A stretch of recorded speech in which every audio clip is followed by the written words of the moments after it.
On today's episode of Gathering the Kings. I think my ability to ignore things is a superpower. So if you let things stress you or hold you down, and you're not going to succeed. Because I have 10 or 15 companies, a lot of products, but like 10 core companies. Right. And 2 are breaking even or losing some money, 10, 20 grand, whatever a month. My employees are like, you're okay with that? I'm like, no, I'm not okay with that. Go figure it out. But I'm not going to let it hold me back for the other companies that are maybe profiting 40 or 50 grand. You don't want to let one thing pull you back. It's saying as a microcosm, you have to ignore that and figure out the path forward that is most beneficial for your client to benefit you. You are listening to Gathering the Kings with Chaz, Wolfe, featuring fellow 7, 8, and even 9-figure business owners who have real battle scars from business and life, but have prevailed as the king that they are designed to be. We welcome high-performing entrepreneurs to the stage in order to reveal the real of the real on what it takes to build a successful business today. We dissect the good and bad decisions they've made along the way that give a true and accurate picture of the journey of success and how you too can get there. Through this dialogue, you will learn the value of growing your network and surrounding yourself with power players and kings like today's guest. Grab your pen and notebook because we're about to dive in. What's up, everybody? I'm Chaz, Wolfe, Gathering the Kings podcast. Today I've got Mark Bauman here on the King stage. Mark, how we doing? Great. How are you doing? I'm doing wonderful, man. It's Thursday, kind of a little bit of a rainy Thursday, but what a great day to do a podcast, right? Like another part of the world. You're out in Cali. Glad to have you on the show, brother. Thanks for having me on. Appreciate it. Yeah, let's start with. You're a man of many businesses, a portfolio, if you will. Why don't you tell us what you got your hands into? Yeah, sure. I basically just kind of have a media company, which then I started adding on, layering in businesses over the last 10 years.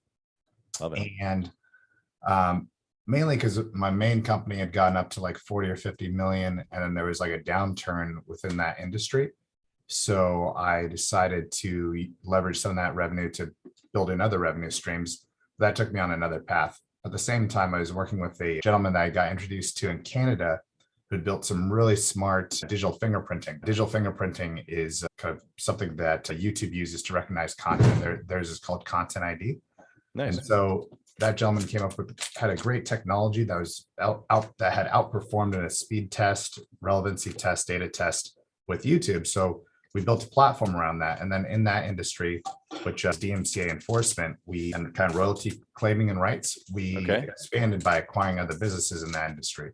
I acquired a business that was protected called DMCA Force that was protecting masterclass.com and SiriusXM already, and a couple other large studios. So that was nice. So we got into that realm, ended up working with another company who was generating royalty rights for Warner Brothers. So that was fun. And we ended up like creating, I think it was like 10 or 15% additional revenue for Warner Brothers on their royalty claimings on just their royalty rights. Yeah. And then since then, acquired a lot of other companies too, because I own an advertising agency. So I started acquiring products that would complement the traffic that we have access to well, that we saw margins for. Those were great. Those went up 3, 10x, depending on the product. And then I've just been acquiring other products. Just recently, I decided to acquire an Amazon kind of fulfillment company to see, not like a 3PL, but just an Amazon store and brand, because it had great rankings on Amazon, just to see if we add products into this store with great rankings, how well does that product do, feeding off those rankings? And then how do we grow that because you can grow it by pushing traffic into Amazon. Then Amazon compensates you with other audiences if you're driving traffic or you're driving a lot of sales. So that's been pretty interesting. Yeah, interesting is a good word. Yeah. I also bought a music licensing site called sound.com, and like it spells out the .com. I'm going to rebrand that to pickmusic.com, and we're going to tie it into these creator platforms, allow people to distribute music that doesn't require a license. Got a lot of other stuff, some not successful, like we had a CBD company we acquired. The person that wanted to run that kind of just had big dreams, but didn't actually want to take action. No, so a lot of execution. Talk about. Yeah. So it kind of sat on the shelf a little bit. We're reviving that a little bit this year. I own 1,500 domain names, really like domains, everything from like Daphne.com to MovieCon to ogkush.com and all kinds of cool stuff if you're into weed. Yeah. And then we were on, I forgot what it was some kind of news site, but also there's a Netflix documentary about it. Part of the reason I started the enforcement side is I was building something called face checks, which is hasn't come to fruition yet. But that was to help people monitor their images online, because the girlfriend at the time had her images put up online without her consent. And it was somebody hacked her. And I guess this guy was going around paying a Russian guy to hack women and then say it was like revenge porn. He ended up going to jail with the FBI, and they did a series on it on Netflix. Wow. Yes, Netflix is anyone up is what the site was, but I crashed their website for a few days to, in order for them to remove the content. Yeah. And so that worked. And I got this lady contacting me who also had her daughter was hacked, and I helped them remove their content. She then follows through and goes through to the FBI and gets this guy put in jail. Now there's a Netflix documentary that just came out back in July. I can't remember the name of it, The Most Hated Man on the Internet. So that's wow. Yeah. So we're not in it because we decided we didn't want to kind of be part of the dramatization of it. Yeah. But yeah, that was something I was integral in back in 2013, I think. Wow. Yeah, I'm sure just a prevalent thing as the internet and unfortunately hackers, scammers, the whole deal becomes more prevalent.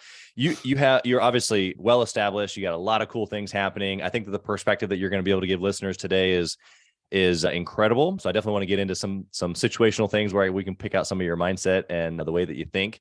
I think anybody who's listening is like, whoa.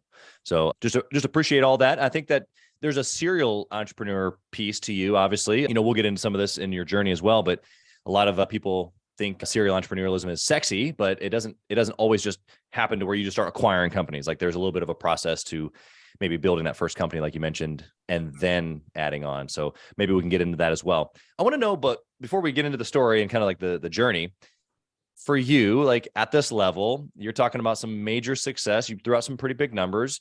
There's sure lifestyle and things that, pretty much you have well taken care of. Why push? Why go buy more businesses? Why acquire new things? Why revive a CBD company? Like what's got you pushing even now? Yeah, that's a good question. It's kind of the same question that people propose themselves of why sell. So I bought another website and company called starttrading.com, which has educated people how to trade stocks. That's also developed into this other platform, educated people on how to create their own buy and sell signals to where they can programmatically purchase. Yeah. And in that, like when you're investing, you need cash flow, you need, dry powder to use to buy stocks, and you need to continually buy into them because they go on downturns, and that's the best time to buy is when they're like downturn, buy, and then it starts going upturn. Yep. So even if you bought up here, you could still like bring down your cost for getting into that investment when it's at this level. It's almost like you bought in here just so you can be in the game to see when it's going to dip. Right. And that's when you get your best opportunities. I a lot of times fail to buy once it goes back up because I'm like, oh, great, hopium, it's going to keep going, and then dips again, and you're like, okay. Get a little greedy. Yeah, but same principle. You need residual. You need money to flow that and fund your life. I like to live a good, comfortable life. I like to travel every month. I like the interaction with people. Like business development keeps the brain going. I just turned 40 this year, so I'm not like that old or anything, but yeah, so I can't speak with like huge reverence for the past, but yeah. I like to, just basically be comfortable in what I'm doing and, not really have to be beholden to anything in particular in choices in my life on what I want to do on a daily basis. So if I want to continue to live that lifestyle, I need to have that residual income pumping, especially if I want to live a more relaxed lifestyle. And so with these businesses, I could eventually sell them. I could possibly sell them now. But it's all a lot of work. And then the gain, typically you could sell business for 2 years, maybe 4 years profits. Right. There's no 10X selling happening, at least that I know of in the last 5 years. And we help people broker businesses. So sure. 4X is the best you're going to get. And then what are you going to do in 4 years when you do not have a better solution that you're going to then do to take over a business? So what's your new business plan? You have to come up with an entirely new business plan, new structure. Then you got to rebuild all these structures. You can hopefully buy something, but most things are maybe generating 5, 10, 20 grand in profit a month, most businesses. there's just those few that are generating the 100,000 plus a month in profits. And I'm not talking about revenue. Like we did 40 something million in revenue in 1 year, and I still made only $1 million or 2 million in profits. Yeah. Maybe at the end. So, and then the following year we did 20 million and still made $1 million or 2 million in profit. So it's all relative, the size aspect. And it's great if you're getting somebody else's money, but I was never good at taking other people's money and then, capitalizing on other people's money. It's just not my shtick, not my thing. Yeah. You bring an interesting dynamic. Obviously it's not how much you make, it's how much you keep perspective. And I think that it's applicable to every business along the way. I guess my question to you though is there a difference between a guy listening right now who's at, let's say 500K for the year, and it's just him and a guy, and he's thinking, well, if I go to 5 million, it's just a bunch of stress, a bunch of extra, and probably I'm only going to make, double, right? Is it really that worth it? And so I guess my question to you, because that's the same mindset, but at some point, what I have found is that it gets big enough to where it's easier. So even though maybe you make less per dollar, it becomes easier. Is that true for you and what you've seen in your experience? Yeah, I think once you get comfortable in a business, you maybe, there's ongoing costs and there's plateaus of the business. So yeah, I could say I'd see that. But that's why it's good to, instead of doing something else or selling, is maybe finding something that would complement the business well. Right. I was fortunate that somebody, when I was offered a line of credit of like $500,000 from B of A, so it was like, well, if the money's there, you should probably take it. So I ended up taking that, leveraging that into acquiring a business later on when we needed to, even though we didn't necessarily need the capital at the time, but I still went for it anyways. So that's definitely something that you should look at if somebody's offering to give you money at a decent rate. Right. You should probably maybe not jump at it, but you should consider it. Yeah, I'll echo that. I don't tell many stories on my end in the shows, but you're 100% right. It's usually when you don't need any sort of funding that you should look for it.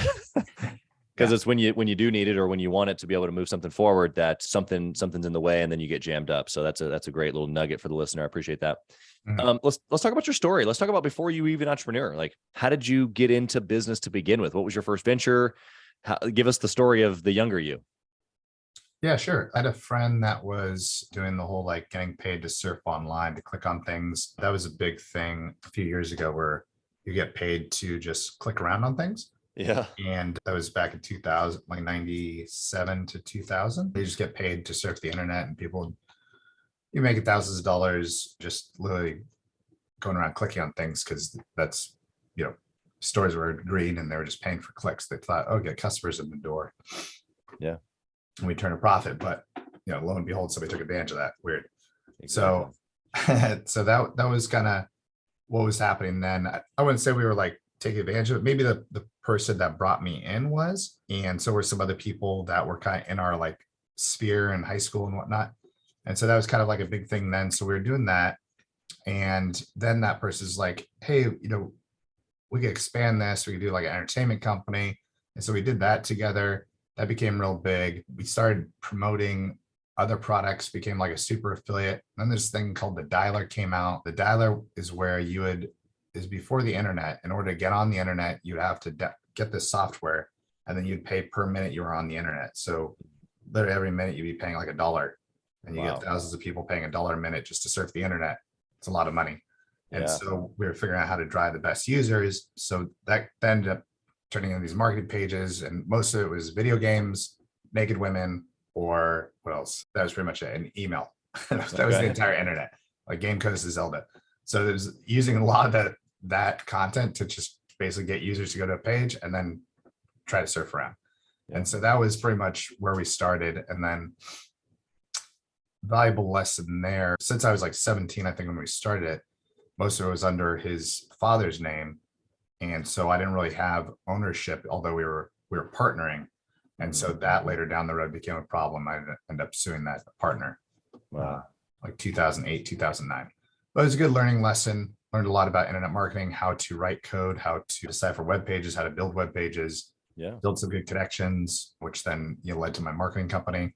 And from there, partnered with another person that went a little bit better, but definitely learned to basically, even though you're like 17 or 18, especially if you're starting a business with a friend, you got to make sure you have like contracts in place.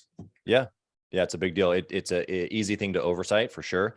One thing that I just picked up from your story that I can totally relate to even in my own, and I want to know if you'll agree, is that each thing I've done along the way, because I've been in several industries, along the way, and it always seems like the one thing prepared me for the next. Just like you just said, like, even though it was kind of a tragic situation, you kind of had to go through a lawsuit and stuff like that, and there's some learning points, it actually prepared you for the next thing. Would you agree? Yeah, totally. Okay.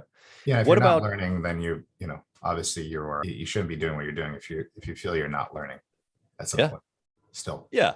Unless you think you're done, right? Like if the story ends here, then what's left? But if you're on this journey for fulfillment or the next version of yourself or the next thing that you can create, whatever it is, right?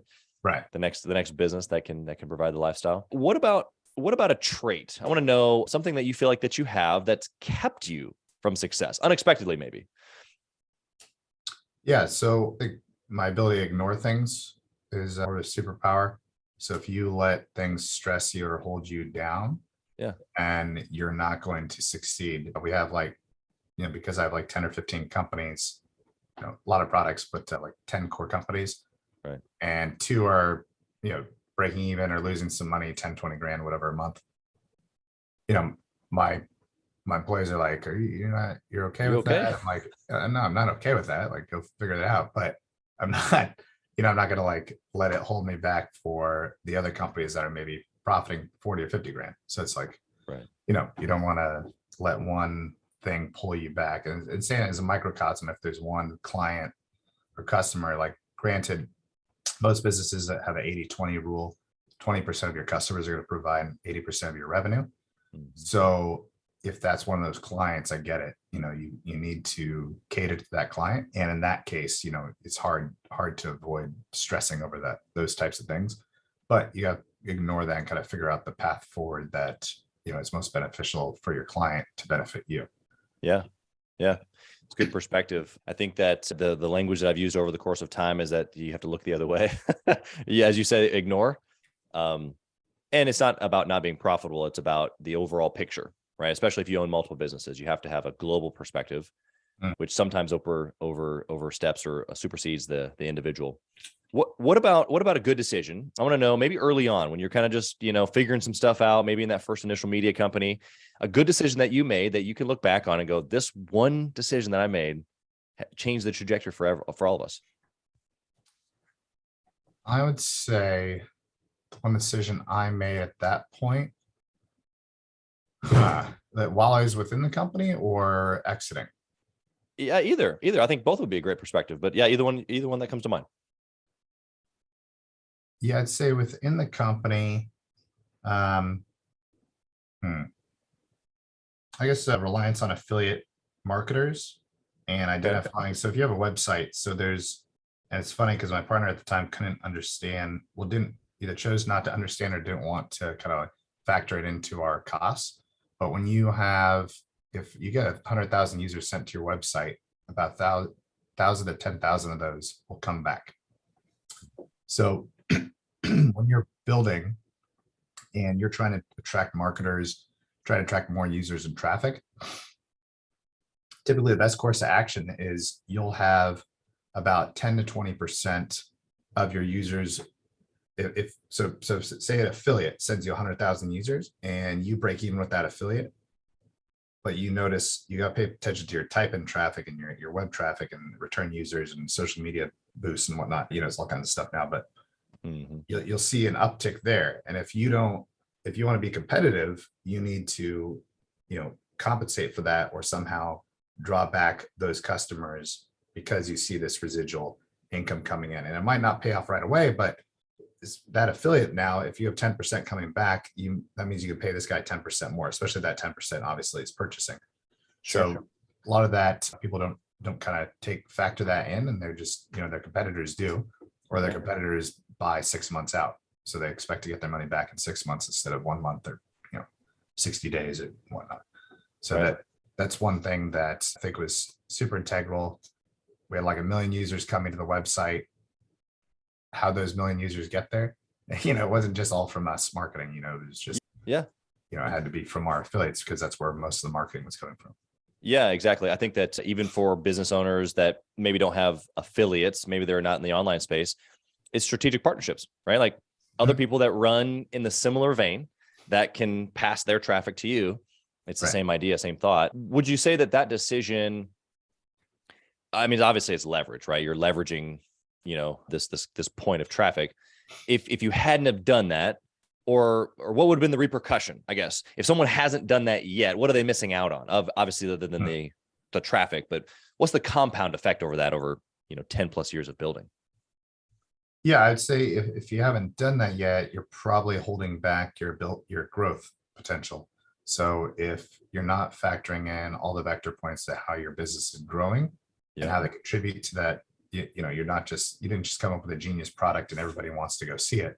Right. You had to drive it there somehow, so that you need to pay attention to that and then figure out, because if you don't, then you're not going to compensate those affiliates, for example, appropriately, and maybe they're going to go promote something else. Yeah. It's funny. I had a guy, Flex Screen, on my show a week or so ago, and he got a deal on Shark Tank, and he's a partner with Lori. And it's the same thing, right? Like that exposure or that now partnership, that strategic partner has enabled him to get into arenas that maybe he wouldn't have before. And we all think of that as like, oh, that's Shark Tank. Like we all get it, right? Like it's a TV show, we get it. It's notoriety, it's authority, it's a huge partnership. But these things can happen, what you're saying, without necessarily a TV show. You can go create partnerships or affiliates that can be a movement for your growth. And what would be the best way for, a guy listening right now? Maybe he's in the tech space, maybe media, maybe he's an electrician. I don't know. How would you suggest going and getting affiliates? Yeah, the easiest way is just affiliate networks, and they just take a small percentage, and they basically already have a pool of affiliates that pertain to a particular industry. Yeah. And there's, it's probably about 100 of them. And so that's the easiest thing, is just to get yourself out there into that space, get yourself into Facebook groups, Instagram groups, stuff like that pertaining to your industry, pertaining to your space, or, have somebody do that if you're not such a good marketer or socialite. Love it. Good stuff. Good practical stuff. Hope the listeners paying attention and taking notes, because you're giving them good stuff. What about a bad decision? Something that you did, that just didn't work out really well at all?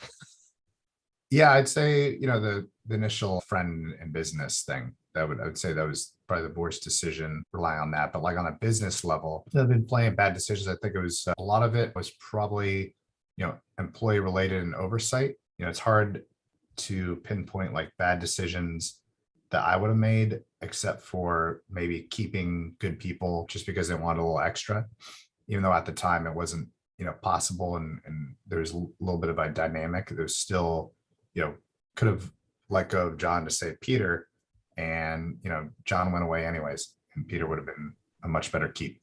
So it's kind of, and without pinpointing specific people and stuff like that. But yeah, I'd say those are probably the more integral decisions. Business wise, like, I've bought businesses that I've never bought a business that really, they've all gone up. I've had businesses that I've acquired that maybe like I've had to like pursue litigation against people because they misrepresented the business. But sure, it's hard to avoid that. You just have a due diligence period and assume everything's fine. But there's businesses I bought that like was doing like 10K a month, and then like you take it over to zero.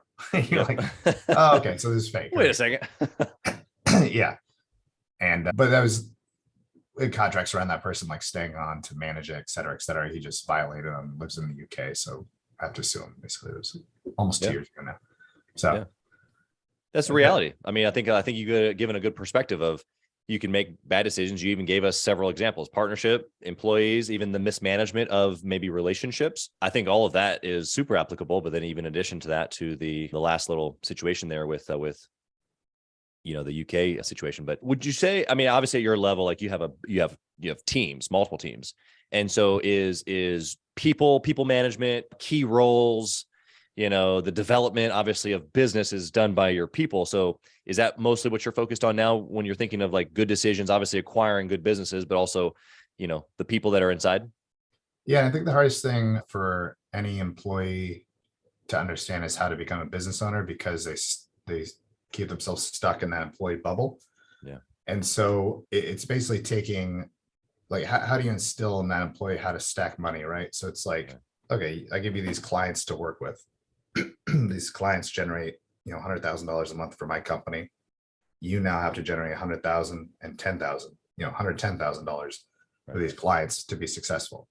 Super easy thing to do as an individual to grow like 10% of your client base. Employees though will then take on that role, but they only look at it as a role. They don't see it as an ability to then leverage that for bigger prospects. But it's the same thing as somebody giving you $100,000. So a lot of them look at it as work versus reward, opportunity, right? So every job is an opportunity. And so trying to instill that in people that all us, you, whoever has a business could do is provide you an opportunity. And the opportunity might be, I'm giving you $100,000 client base. That's huge, right? That's over $1 million a year. So you just literally acquired $1 million business for nothing. You didn't do anything. Right. The employee coming into the company, they have their own self-worth, but they're literally worthless to the company in company terms until they actually create something, right? And a lot of people, I think it's media and things like that, build up employees and there's like misnomers out there on like what life should be as an employee and blah, blah, blah, blah, blah. But no, you should just think of yourself as an entrepreneur, business owner at all times, because then you're going to be more successful. Yeah, it gets you into the mindset of money, which then makes you more valuable. It's funny that what the way my brain was understanding what you're saying is, that you gave me $100,000 and the employee thinks, okay, you're going to pay me to count it. You're going to pay me to count it, put it in the right order, make sure it's in nice little stacks. And it's like, well, no, actually that's good. Like I like my money in order. I like it all faced the right way, but we got to add to it. How do we use it to add to it? And so would you agree with that understanding? Yeah. 100%. And so the game now becomes, how do I teach, right? How do I motivate? How do I inspire? How do I agree with people on my team into this nether level of thinking? So that way we're not just counting it and putting it in the right order. We're using it to be able to grow. Yeah. And how do you agree with overly agreeable people or overly disagreeable people? Yeah. Down to. Yeah. We can take a whole rabbit trail on culture and personalities and leadership, and we can talk for days and days and days. Okay. I want to know in our speed round here, my first question is around KPIs. You've obviously got a lot of different types of businesses in your portfolio, but if you could only pick one thing to track in all of the businesses, what would that one thing be? Yeah, just gross net revenue.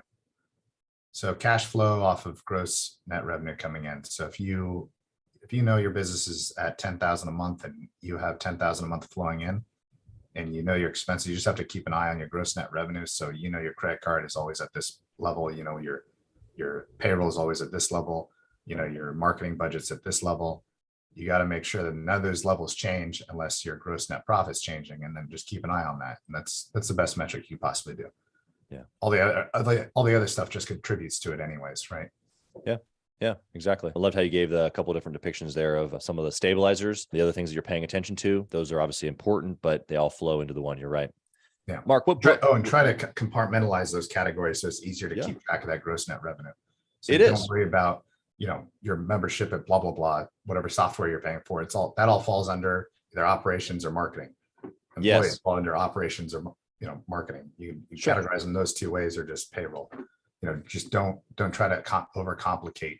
You literally only have this much, but you're like, oh, but this guy is so amazing. Yeah, the amazing guy, if he's in this category in your business and that the part of the business is not doing so well, that guy's not going to be with you much longer. And he's probably the contributing factor. Yeah, exactly. Yeah, I think that the ability that you said you have to ignore, or in this case, kind of maybe just group things together, not be overly detailed, not split hairs, gives you the ability to maybe make bigger, maybe quicker decisions. There's obviously always a point to be granular and to manage money well, but overall, it's probably more about the growth factor or what's prohibiting the growth, as opposed to counting the cents and getting rid of a few things here and there. Would you agree?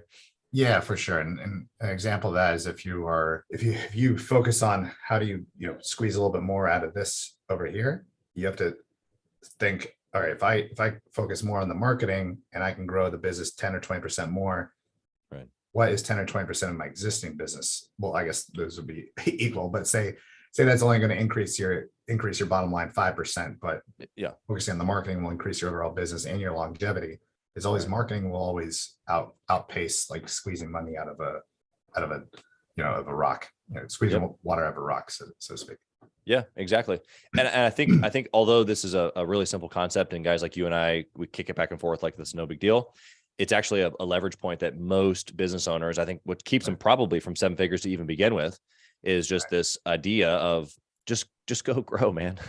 There's just so many customers out there. Just go grow. Like worrying about his points. And I'm like, so I talking about his Amex points. I was like, I don't have time to look at my Amex points. Yeah. Like, I think I have like 1 million points. I'm like, yeah, like what, how is that going to benefit me? He's like, oh yeah, I don't want to use my, like, he's stressing over like using points. And I'm like, what does that have to do with like what you're doing? Like, anything. Yeah. And it's weird. Like 90% of business people love their Amex points or love like put these point systems and stuff as if like that's their end all income. Maybe they're just, their businesses are breaking even. I don't know. You know, these points are great residual.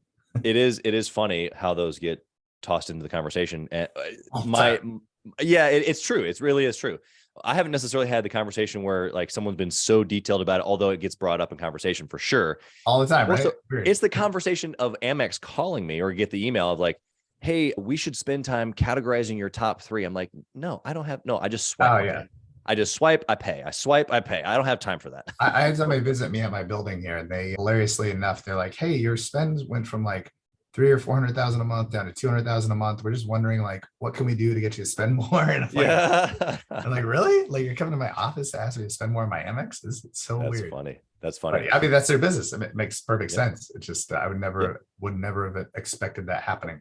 Yeah. It's funny because I've had the similar experience with Amex, but on the opposite end. So with my franchises, it's seasonal, right? So we've got Valentine's Day coming up. So we'll spend a ton in expected inventory but it's 10x from the rest of the year. And so Amex always freaks out on me. They're like, whoa. You know, I've been with them for 10 plus years. I've got all these different accounts. We flow, millions of dollars over a certain amount. Oh yeah, they freak out. I mean, they're charge cards. So there's no limit to them, but they go, whoa, wait a second. Well, what's going on here? You know, every year it's just like, guys, we've been through this, you know, it's like, oh, okay. Sounds good. We appreciate you, you know? Oh yeah. Amex is a whole nother podcast, man. You love them, but hate them. It's just like, oh, you know? Yeah. They froze all my accounts last month because one account owed like 5,000 that bounced back because of some accounting error with the bank. Yes. I've had that same thing happen. And it froze all 6 of my Amex cards. Literally. Except for my LLC card. So if you have your Amex and a business LLC, this is the only last thing I'll say is that the Amex and a business LLC, that will not get impacted, but every single one of your other Amexes are all tied to just you. Tied to you. That's right. Yeah. So you gotta get like put them under somebody else's name or something, or get them all under an LLC. And then, you know, it's a little bit more expensive each year, but if one thing happens to one of them, it just freezes all your spending. And I was in Vegas at the time. It wasn't that big of a deal, but I was in Vegas. I was like, what? You're frustrated. Yeah, a little frustrated. Yeah. It froze for like 3 to 5 days, which is not good when you have stuff. No, not when you're spending big amounts. Yeah, no, I had the same thing happen, and it's frustrating for sure. But first world problems, right? You know. yeah, it's a good problem to have. Yeah, exactly. What book would you recommend, Mark, for a business owner trying to grow their business? Yeah, so for books, I like the 1 Minute Manager, and I like the ones. So that's a great book because. And I'll get into this later because some of the topics I think that you want to discuss, like I was thinking about them, and basically like another superpower I'd say of mine is just to be able to focus on something for like 15 minutes, come up with a solution, and then delegate the solution. You know, try to not spend more than 30 minutes on a particular thing, especially filling out forms. I hate filling out forms, but that's probably the most time consuming stuff, that in banking. So I try to avoid a lot of that stuff. But as far as like books, I'd say 1 Minute Manager is great because if you could spend just a minute managing each of your people, it frees up your time for the rest of your development, personal development, learning new things, as well as building new workflows and things, or just addressing the existing workflows and improving. Yeah. There's obviously efficiency in there. There's intentionality too.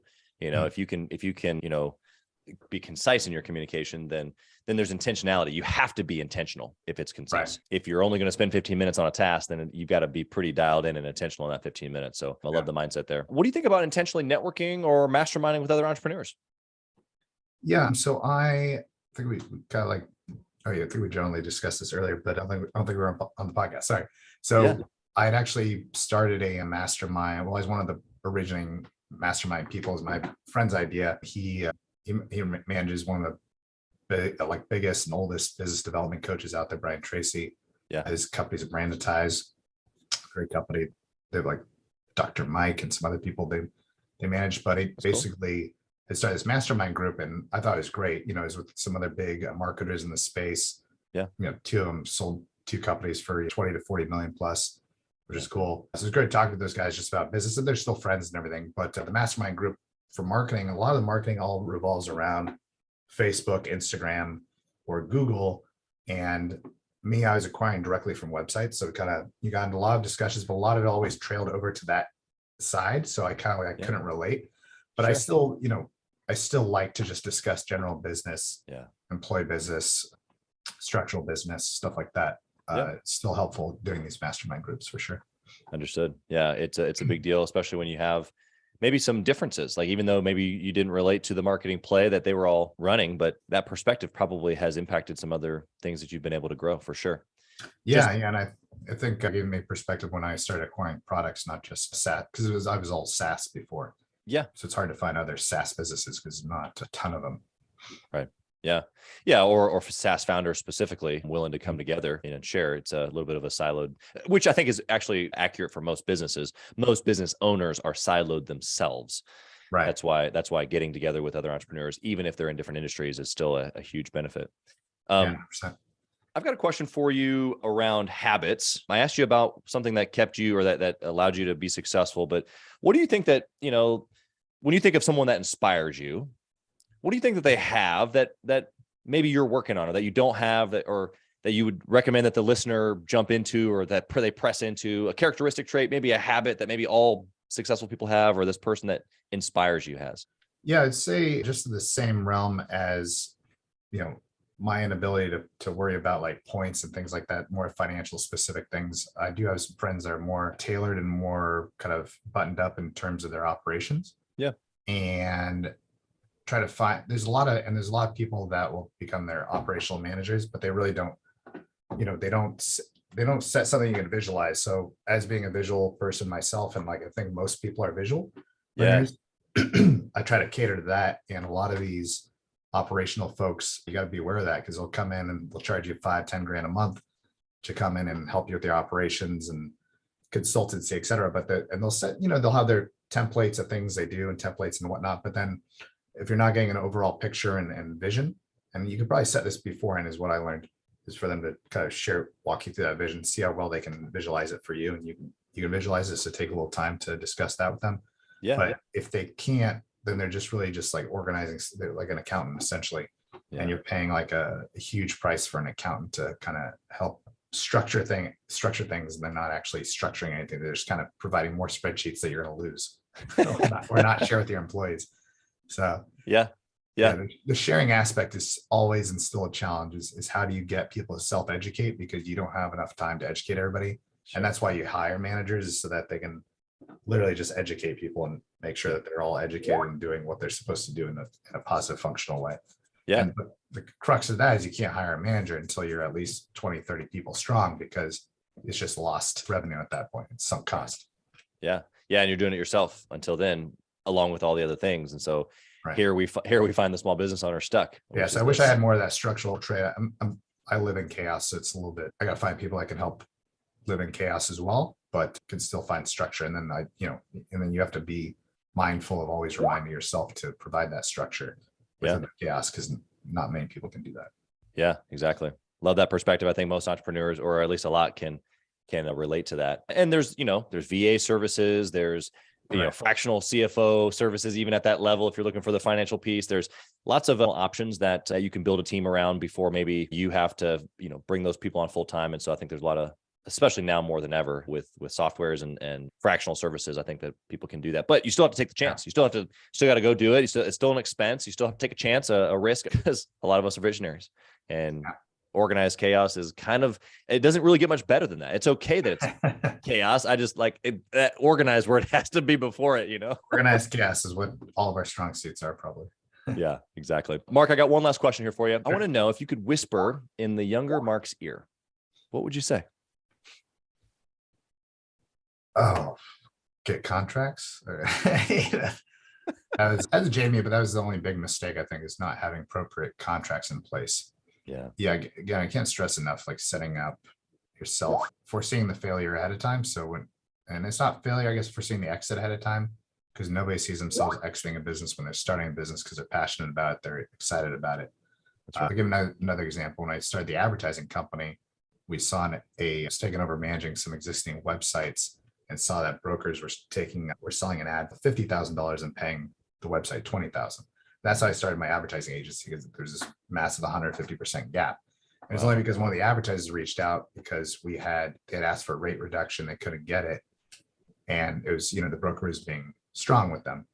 And I was like, well, yeah, we could bring you down. What are you looking to pay? They're like 40,000. I was like, oh, I looked, we're getting 20,000. I was like, what were you paying before? They're like 50. I'm like, Jesus. So even that business, that was a great business, because that's the one that went up to 40 mil. I think it was 48 mil or 38 mil. I can't remember now. But basically that learning experience, when I sold that business, or sorry, when I still had that business. Sorry, when I bought my partner out of that business, I said, hey, what do you want as a buyout? It's like, and I don't think it's past the NDA period, but it was somewhere, it was 7 figures. And I was like, okay, done. And that partner then pursued to go to all of our friends and say, hey, don't hang out with him anymore. And it wasn't, at some point, it's not about the money. It's more about the principle. And he didn't like being bought out. And our failure, and I think most people's failures, is you're not what happens at the time of exit, time of sale. Nobody thinks about that unless you've been in several businesses. And that's funny, because it becomes a trait where it's more important to where, like, if I talk to a guy about getting into business together, and the first thing he says is, all right, so what happens on the exit, or what happens when we decide we don't want to work together? I know that guy's been through some shit. Because his mindset is focused on that as a primary thing. And that is the only thing that you can't, like, you can tell people that, but they don't learn it until that happens to them. For most people, I'd say 90% of all entrepreneurs, at least 90%, don't realize that factor until later.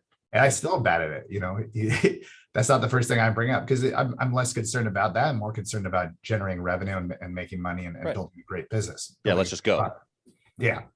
So let's go. And like, you can just tell when these guys are like, all right, so what does it look like at exit? Then that's the hardest thing, is then you have to ponder that. Like, all right, if we do, then you're like, wait, we're gonna do 100 million with this thing. Everything you're gonna do 100 million with, right? So we get to 100 million, just set that as your baseline, because that's where you want to be. And just set that goal. And then, if you get to 100 million this, and you get to 10 million this, 1 million this, and who decides to sell when. And anyways, so that's, I think, the most important factor in education. I think people need to kind of absorb for when they're going to get into business with somebody. Yeah. It's just being honest about the road. You said it. Most people don't think about it because maybe they haven't been part of it, but whether the end result is to sell, to exit, to hand off to your children, sell to your partner, all of those things, one of those things will happen at some point. Even if you hold on to it to the last day that you're alive, one of those things is then going to happen. So why not at least talk about it, prepare for it, and then that way, if it were to happen a little sooner than expected, you're not in a show of craziness, right? Exactly, 100%. You got it. Mark, you've been incredible. So much of your knowledge dropped here today, but so much more. I wish we could keep going. Where can the listener find you if they want to continue to pick your brain? Maybe they have a company that you need to acquire, or maybe vice versa. Maybe they want to do a partnership with you. Of course, talk contracts first. How can they find you? Yeah. So I'm always acquiring businesses. We also broker businesses. So best way to find me is just mark@mediareps.com.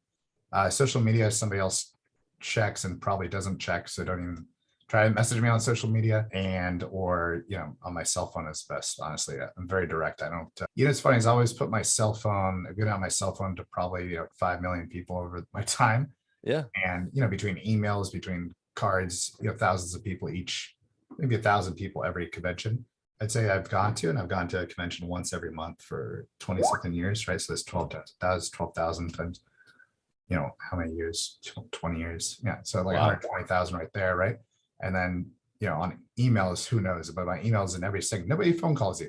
Nobody calls you. So don't be afraid to give out your cell phone, your direct contact. The worst thing that could happen is you block them, especially nowadays. Yeah. So I'd say do that. But you can reach me on my cell or just direct on my email. It's my awesome company, Media Reps. Yeah, we'll put all that in the show notes as well for them to be able to connect with you. And again, just thank you for making yourself available. I think entrepreneurs everywhere appreciate your intelligence, number one, but then also just the grit that you've been through. Some of the realness that you're able to share was super incredible. So I personally appreciate it. Look forward to getting to know you even better. Blessings upon your businesses and your teams. And we wish you nothing but success and all that. And thank you for being here. Cool. Thanks, Chaz. You too. Thank you for listening to Gathering the Kings today. I hope that you were able to pull out a few nuggets to go apply into your business right away. More importantly, though, I hope that you're realizing that it takes more to be successful than just being by yourself, doing it all on your own, carrying the weight all by yourself. What I have realized, not only in my own journey from multiple businesses and multiple different industries, and now interviewing literally over 200 or 300 other very successful 7, 8, and 9-figure business owners, is that it's tough to do it alone. And so Gathering the Kings literally exists to bring together successful entrepreneurs. In fact, we are putting together 1,000 kings, specifically who are grateful but not done.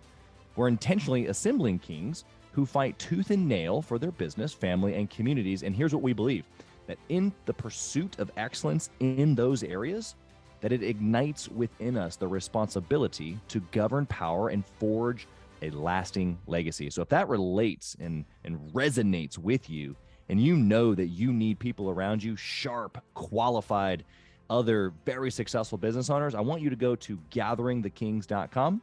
I want you to take a look at what we're doing and see if it makes sense for you to be part of our pursuit to 1,000 kings. Talk soon.